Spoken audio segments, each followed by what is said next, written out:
నువ్వు నీ బైబిల్ గురించి చెప్పు, మంచిది చెప్పు, చెడు అని చెప్తాను, మంచిదే చెప్పు. నీ నీ వాళ్ళకు నువ్వు నీ బైబిల్ గురించి చెప్పు. అంతేగాని పక్క గ్రంథాల్లో ఏముంది, ఇంకో పక్క గ్రంథాల్లో ఏముంది, వాళ్ళు ఏం చేస్తారు, ఏం తింటారు, ఎందుకు?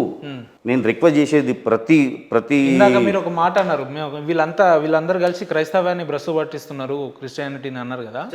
సమాజంలో తలంచుకునే పరిస్థితి వచ్చిందండి, అవునా కదా? అంటే కేవలం అజయ్ బాబు గారు చేసే పనితోటే తలదించుకునే పని వచ్చిందా? మరి అమ్మ తేజ లాంటి వ్యక్తులు అరటిపండు ఇస్తే పిల్లలు పుడతారని చెప్పి, లేదంటే హోమ్ టచ్ అంటాడు కదా, మరి ఆ వ్యక్తులు ఏమనాలి? పాస్టర్స్లలో ఒక మీటింగ్లు పెట్టుకుని ఫంక్షన్లలో ఏం హెల్త్ ఇష్యూ ఉంది నీకు, రైట్, నీకు ఏసఐ ఒక హోమ్ టచ్ అంటాడు కదా, మరి దాన్ని ఏమంటారు?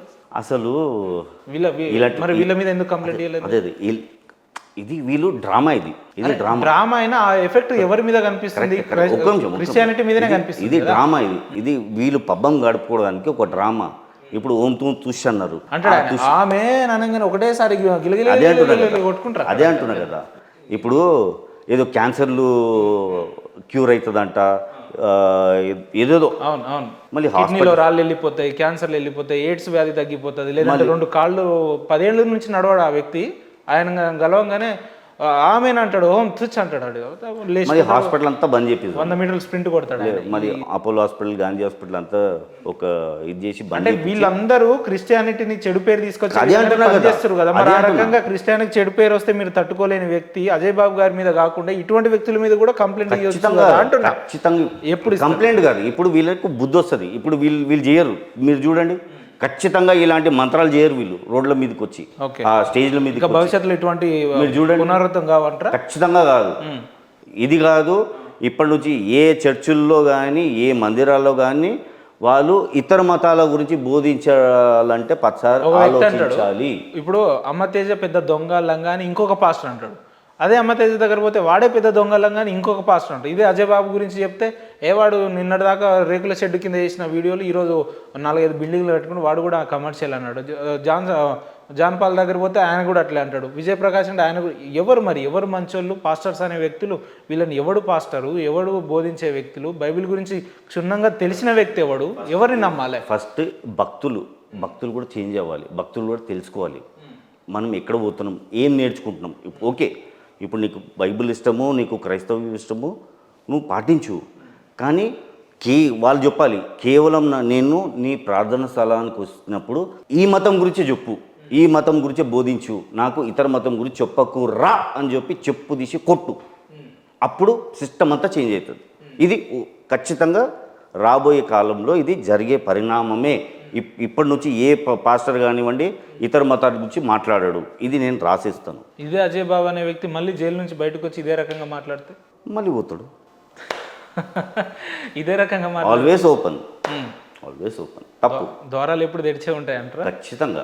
కానీ అజయ్ బాబు గారి మీద కంప్లైంట్ ఇచ్చిన తర్వాత ఈరోజు ఆ వ్యక్తి, అజయ్ బాబు అనే వ్యక్తికి 2 పిల్లలు ఉన్నారు, చిన్న పిల్లలు. వాళ్ళ నాన్నని మీరు అర్ధాంతరంగా ఆయన మీద కంప్లైంట్ ఇచ్చి జైల్లో పెట్టి, అదే అంటున్నా నేను, వాళ్ళ కుటుంబ సభ్యులు ఎంత ఇబ్బంది పడతారనే ఒక అంశం ఆలోచిస్తే బాగుంటుంది కదా. నేను అదే అంటున్నా, నేను ఎందుకు ఇది చేసినాను, మళ్ళీ ఇది స్టాప్ అవ్వాలి. ఇక్కడ నుంచి ఆయన మార్పు రావాలి. ఆయన ఇతర మతం గురించి గొప్పగా చెప్పగానే అవసరం లేదు, చెప్పకుంటుంటే ఇంకా మంచిది. ఇతర మతం గురించి చెప్పకుండా ఉంటే ఇంకా మంచిది. ఒకవేళ వీలైతే మీరు ఆ లలితమ్మతో ఒకసారి మాట్లాడి నేను ఆవికి చెప్తాను, మాట్లాడాలి. ఎందుకంటే కారణం అని కాదు, ఇప్పుడు వాళ్ళకు కొంచెము మనోధైర్యం. ఎందుకు మీరే కేసు పెట్టి మీరే అజయ్ బాబు గారి కుటుంబాన్ని పరామర్శిస్తారు? ఇప్పుడు వాళ్ళకు 2 పిల్లలు ఉన్నారండి, చిన్న పిల్లలు ఉన్నారు, నాకు పిల్లలు ఉన్నారు, మనకు తెలుసు ఆ బాధ.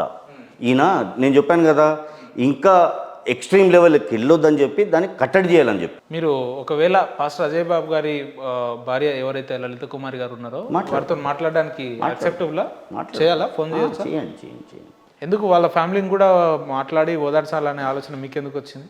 సార్, బాధ అనేది అందరికీ ఉంటుందండి. ఆయనకు ఇప్పుడు నాకు ఆయన మీద ఏ కక్ష లేదు, అరికట్టాలని చెప్పి. అలాగే వాళ్ళ పిల్లలు, చిన్నపిల్లలు, నా చెల్లెల పిల్లలు అనుకోవాలి. మరి అట్లా అనుకుంటే ఒకసారి జైలుకి పోయి పరామర్శించి రావచ్చు కదా అజయ్ బాబు గారిని. అది చేయదు.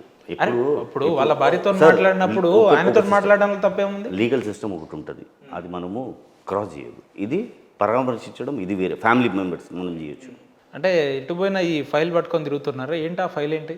ఎఫ్ఐఆర్ కాపీ కాపీ అది. ఏందో ఒక్కసారి మా వ్యూవర్స్కి చూపించండి, కొంచెం జూమ్ చేసుకోండి. అది మీరు ఇచ్చిన ఎఫ్ఐఆర్ని కంప్లైంట్ని బట్టి ఎఫ్ఐఆర్ చేసింది అది. ఓకే, ఎందుకు అక్కడక్కడ అండర్లైన్ చేసిపోయారు, మనం కొట్టేసారు ఎందుకు? అది అప్పుడే కొట్టించిండ్రు వాళ్ళు. సో ఏ బేసెస్ మీద ఈయన మీద కేసు అయింది, ఏంటేంటి ఆయన మీద ఇన్వాల్వ్ చేసిన సెక్షన్లు ఏంటి? సార్ నేను కంప్లైంట్ రాశాను, sections they will decide officials. ఇప్పుడు ఎస్హెచ్ఓ గారు చెప్పాను కదా, మీకు ఎప్పటికప్పుడు అప్డేట్ ఇస్తుండేనా అరెస్ట్ చేసిన వారిని, లేదంటే ఎట్లా? లేదు అది కూడా చేయదు, అది వాళ్ళ పని కాదు. వాళ్ళ పని ఏంది, నేను కంప్లైంట్ ఇవ్వడం, నాకు ఎఫ్ఐఆర్ కాపీ ఇవ్వడం. ఎఫ్ఐఆర్ కాపీ కూడా ఎప్పుడు మొత్తం వాళ్ళు నిర్ధారణకు వచ్చిన తర్వాత ఆ ప్రూఫ్స్ అంతా చూసి వాళ్ళకు ఓకే అనిపించి ఐఆర్ ఆఫీషియల్స్ని కనుక్కొని తర్వాత వాళ్ళు చర్య తీసుకోవడం జరిగింది. ఏదో క్రిస్టియన్ ఇచ్చేద్దాము లేదు. ఓకే, ఈ పోలీస్ అని కాదు, ఏ పోలీస్ అయినా. ఎవరైనా అజయ్ బాబు మీద కంప్లైంట్ ఇవ్వాలని చెప్పి ఎవరైనా మీకు అడ్వైస్ ఇచ్చిరా, లేదంటే మీరు అంతటా మీకే ఆలోచన వచ్చి ఇచ్చిరా? నాకే వచ్చింది. అంటే మీరు అజయ్ బాబు గారి మీద కంప్లైంట్ ఇచ్చి వారిని ఈరోజు అరెస్ట్ చేయించి భవిష్యత్ తరాలకు ఏం చెప్పదలుచుకున్నారు, ఏం సందేశం ఇవ్వదలుచుకున్నారు మీరంటే? ఇక్కడ నుంచి మనము అందరం కలిసి ఉన్నాము, సోదరి బాబు. అంటే ఇది వరకు కలిసిలేరా? గొడవలు కదా సార్, ఎక్కడున్నాయి గొడవలు? ఇదేంది గొడవలు కాదా? ఇది గొడవలు కాదా? ఇప్పుడు విగ్రహాలు పళ్ళగొడతా అంటే ఊరుకుంటారా? ఇప్పుడు మీకు సంబంధించి ఏదైనా చెడు జరుగుతుంది అంటే, ఆయన మాట్లాడేది బైబిల్ ప్రకారంగా మాట్లాడుతున్నాడు. బైబిల్లో విగ్రహ ఆరాధన ఉండదు కాబట్టి పలకొడితే తప్పు లేదు అంటున్నాడు. మీరేమో బైబిల్ చదవకుండా మాట్లాడుతున్నారు. అందుకే కంప్లైంట్ ఇచ్చాను, అందుకే వాళ్ళు కంప్లైంట్ తీసుకున్నారు. కంప్లైంట్ ఎందుకు తీసుకున్నారు? ఇది డెరోగేటరీ కాబట్టే తీసుకున్నారు, అవునా కదా? ఇది డెరోగేటరీ కాబట్టే వాళ్ళు కంప్లైంట్ తీసుకున్నారు. యేసుక్రీస్తు అనే వ్యక్తి అతనికి ఒక ఆకారం ఉంటుందా? ఆ దేవుడికి ఒక ఆకారం ఉంటుందా, లేదంటే ఇలానే ఉంటాడు అని చెప్పి ఏదైనా ఒక ఆకారం ఉంటుందా? ఇప్పుడు మనం చర్చిలలో చూసే విగ్రహాలన్నీ కూడా యేసుక్రీస్తు అని అనుకోవచ్చా మనం? ఒక ప్రతిరూపం, ఏదో ఒక రూపం కావాలి కదా, అదే రూపం. కానీ ఇప్పుడు చర్చిలో ఉండే రూపమే దేవుని రూపం అని అంటే మీరు యాక్సెప్ట్ చేస్తారా అంటున్నారు? సార్ ఇప్పుడు అదొక సింబాలిక్. ఆ సింబాలిక్ దగ్గర పోయి మనము ఇప్పుడు చర్చ్కి ఎందుకు వెళ్తాము, మనము గుడికి ఎందుకు వెళ్తాము? బస్ అంతే, అది కూడా ఒక మనశ్శాంతి. చూస్తే మనకు ఒక శాంతి కలుగుతుంది. విగ్రహాలు చూస్తే మనకు రాయి కాదు, ఇదే పాస్టర్లు ఏమంటారు, కొన్ని రాళ్ళలో కూడా పవర్ ఉంటుంది, ఇదే పాస్టర్లు ఏమంటారు, కొన్ని రాళ్ళలో కూడా పవర్ ఉంటుంది. ఇప్పుడు చూసి ఒక చిన్న ఉదాహరణ చెప్తా. ఇప్పుడు రాయి అన్నారు, రాయిని పలగొడతా అన్నారు, ఎఫెక్ట్ ఉందా లేదా? సార్ ప్రతిదీ మనము చులకనగా తీసుకోవద్దు. ప్రతిదీ ఇది రాయి, ఇది పూజలు పనికిరాదు కాదు. ప్రతిదీ మనము హృదయంతో చూడాలి. లేదు నేను ఇది ఇలాగే ఆలోచిస్తా అంటే మళ్ళీ బురదలో పడతావు. పోనీ నువ్వు పడు, ఇతరులను తీసుకుని పడకు, నువ్వు ఏదైనా చావు, కానీ ఇతరులను ఇన్స్టికేట్ చేయొద్దు. ఇప్పుడు పాస్టర్ అజయ్ బాబు చేసింది అదే అంటారా? అదే కదండి.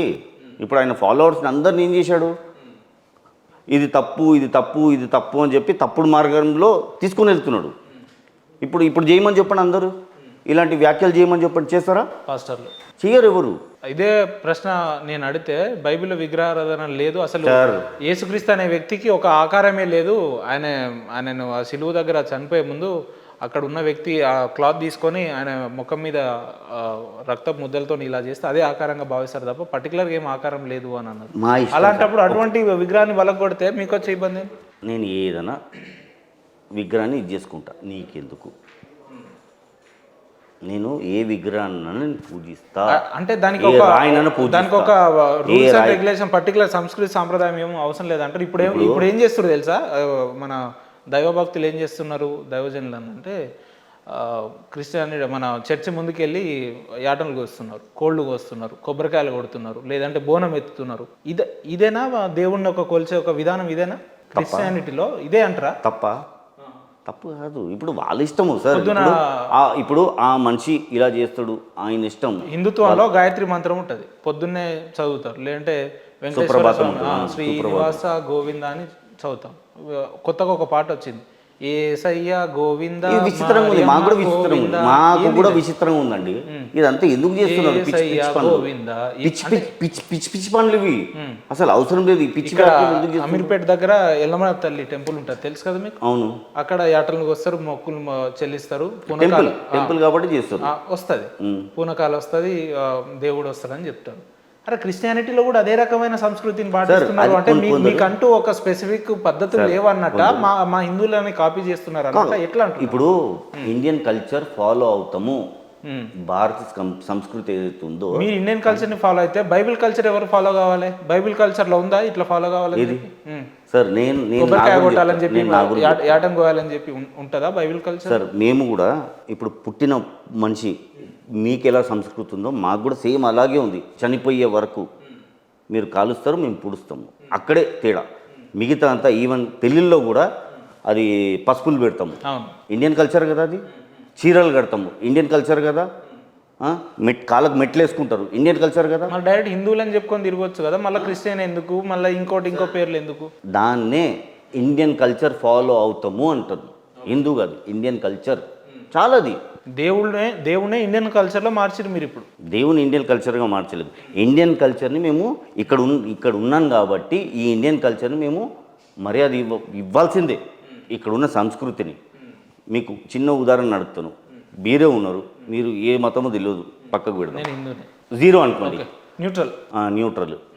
బంగ్లాదేశ్ పోయినరు, ఆ మతానికి వ్యతిరేకంగా నిలబడతారా మీరు? వ్యతిరేకమే ఉంటే వాళ్ళలో కలిసిపోతాం.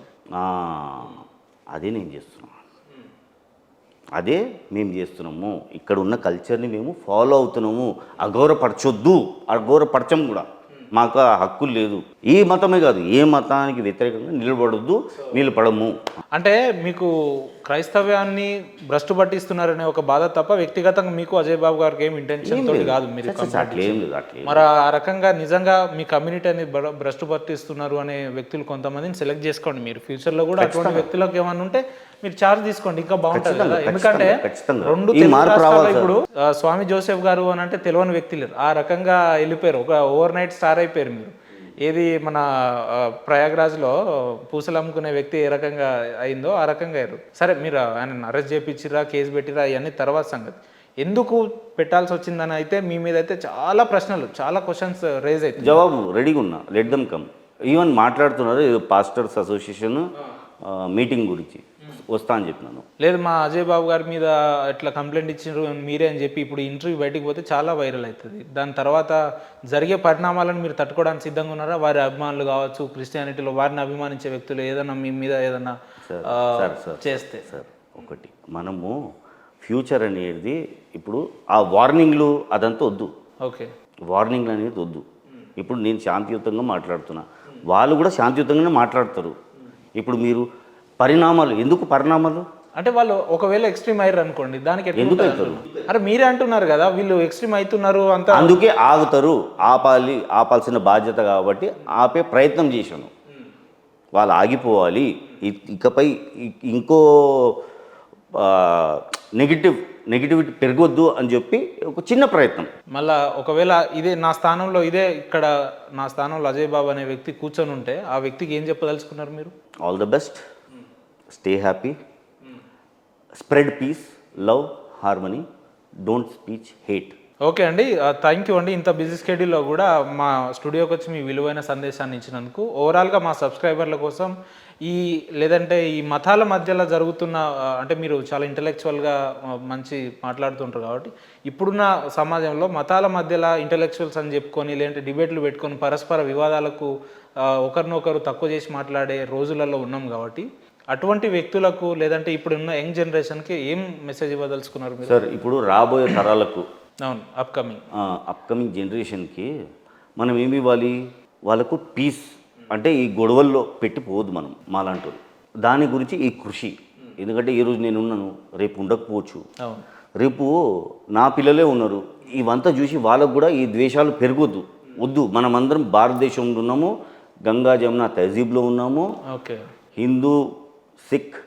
हिंदू क्रिश्चियन सिख ईसाई आपस में भाई भाई हर वक्त भाई भाई रहना हो. చాలా అద్భుతంగా చెప్పారు. इसमें कसाई कोई भी नहीं आना.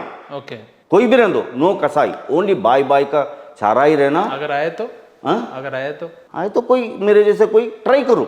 ओके, ट्राई करने में गलती नहीं है. अच्छा, ఇప్పుడు స్టాలిన్ భాయ్ హిందీ బాగా మాట్లాడుతున్నారు మీరు. స్టాలిన్ భాయ్ ఏమన్నారు? సనాతన ధర్మం అంట డెంగ్యూ మలేరియా. డెంగ్యూ ఏందిరా? డెంగ్యూ మలేరియా ఏంది? ఇలాంటి వెధవల్ని ఆల్ అవుట్ పెట్టి భారత్ నుంచి గెట్అవుట్ చేయాలి. ఓకే ఆ టైం రావాలి. ఏందది డెంగ్యూ మలేరియా? ఒక చిన్న వార్నింగ్ ఇస్తా ఆయనకు. ఓకే स्टालिन भाई, कपड़ा मेरे बाप का, तेल मेरे बाप का, आग भी मेरे बाप का, लेकिन लंका जैसा डीएमके तेरे बाप का जला देंगे क्योंकि हम वानर है. వాహ్ క్యా లేదు లేదు సార్, లేకపోతే ఇది సనాతన భూమి. ఈ సనాతన భూమి ఇంకా అఖండ భూమిలో నుంచి విడిపోయిన లాస్ట్ చివరి దేశం ఇది. ఎక్కడ వెళ్తారు మీరు? రాబోయే తరాలు ఎక్కడ వెళ్తారు? సో మత విద్వేషకులు ఈ ఇంటర్వ్యూ చూస్తే మాత్రం నాకు తెలిసి 2 రోజులు నిద్రపోరండి. ఏం చెప్పదలుచుకున్నారు వాళ్ళకి? మీకు అత్యంత ఆత్మీయులు కదా పాస్టర్లు అయినా, లేదంటే హైందవ అచ్చా, ఇంకొకటి పాస్టర్ అంటున్నారు. నాయన పాస్టర్లారా, రిక్వెస్ట్ చేస్తున్నా, ఇతర మతాల గురించి మాట్లాడకండి. మన గ్రంథం గురించే మాట్లాడండి. ఇతర మతాలకు అస్సలు ఈ మతంలో అది ఉందని చెప్పకండి. ఇంకొకటి, నేను పాస్టర్ని గాను, ఇంకా నేను ఫాదర్ని కూడా గాను. చాలామంది పాపం పాస్టర్ అంటే నాకు కూడా ఇదేది జోసెఫ్ అనగానే చాలా మంది పాస్టర్ ఈయన, కానీ ఇలాంటి వాళ్ళకి పాస్టర్ నేను. ఓకే, ఎవరైతే కొంచెం తిక్కగా ఉంటారో అలాంటి వాళ్ళకి పాస్టర్ని. ఓకే, మీరు పాస్టరా, పూజారా? ఏం కాదు, ఇలాంటి వాళ్ళకే పాస్టర్. ఓకే, బుద్ధి చెప్పాలి. చలో జోసెఫ్ గారు, థ్యాంక్ యూ అండి. Thank you so much. Thank you అండి.